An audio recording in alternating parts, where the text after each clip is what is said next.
Mūsdienās, lai iekurtu ugunskura, vairs nav jābūt ne trakam ģēnijam, ne trenētam skautam. Veikalos ir pieejami pietiekami daudz dažādu līdzekļu, ar kuru palīdzību var ātri iekurt ugunskura. Šajā video apskatījos 6 no tādiem, tā kā skatāmies, kas kā būs sanācis, un varbūt ar kādu tomēr kaut kas arī nesanāca.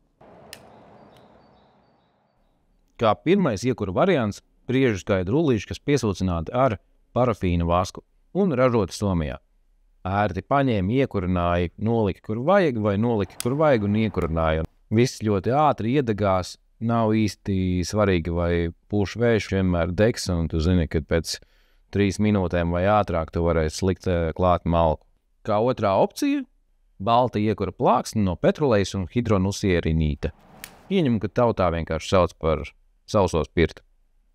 Ražots Vācijā, arī tikpat vienkārši kā priežu skaidru rullīšiem, paņēma, piešķīli, iekurināja visu pēc 3 minūtēm, liec klāt malku un visu forši. Kā trešais variants – aizdedzināšanas šķidrums jeb šķidrais parafīns. Sastāvā ir hidrokarbona un vēl visādi savādāki elementi. Ražots Latvijā. Ērti ir tas, ka tu vari uzliet tur, kur tev vajag. Nērtāk ir tas, ka viegli apliet, kur nevajag. Process notiek ātri, viegli piešķilt, uzreiz neuzliesmo. Sākumā ir liela liesma, pēc 2 minūtēm redzam, ka liesma ir apslāpusi, bet pēc tam jau tas, kas ir iesūcies, tas turpina degt. Pati malka deg un visi baigi forši.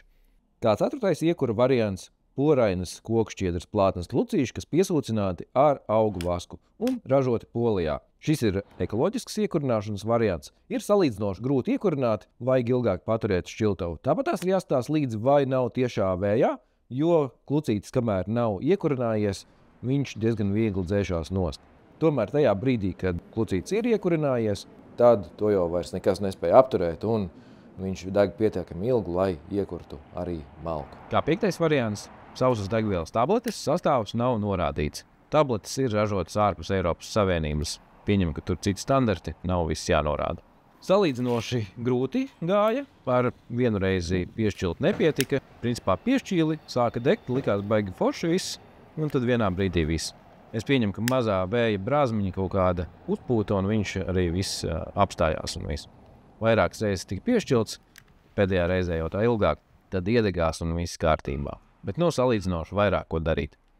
Goda vietā atstāts pats pēdējais gels aizdedzināšanai. Šis ir vienīgais, ar kuru rezultātu īsti nesanāca panākt ne ar vienu, ne ar otru piegājienu. Uz pudeles rakstīts, ka šis ir ekonomiskais šķidrums. Gala patēriņš ir ievērojami mazāks par parasto aizdedzināšanas šķidrumu patēriņu. Sastāvā ir etanols un biezinātājs, un ražots Lietuvā. Ļoti skaisti zaļā krāsā ir šķidrums, lai redzat, kur esat uzlējuši. Tas ir plus. Ar pirmo reizi es tā arī ekonomiski uzlēju, rezultāts īsti nebija. Otrajā reizē tad jau aizvēru acis uz teksta, ka ir ekonomiskais, aplējot dāsni un no sirds, piesvilināju.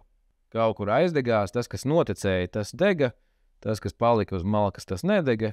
Pēc minūtēm malka tā arī bija palikusi neiedegusies. Beigās 6 minūtes, un tā arī tur īsti nekas nav. Ar šito var uzsildīt malku, tad notīrīt biezinātāju no panas un pielikt kaut ko citu alternatīvu. Kāds ir secinājums? Principā zaļo gelu aizdedzināšanai un spirta tabletes es ieteiktu izmantot kaut kam citam, nevis ugunskura kurināšanai. Viss pārējais baigi ok.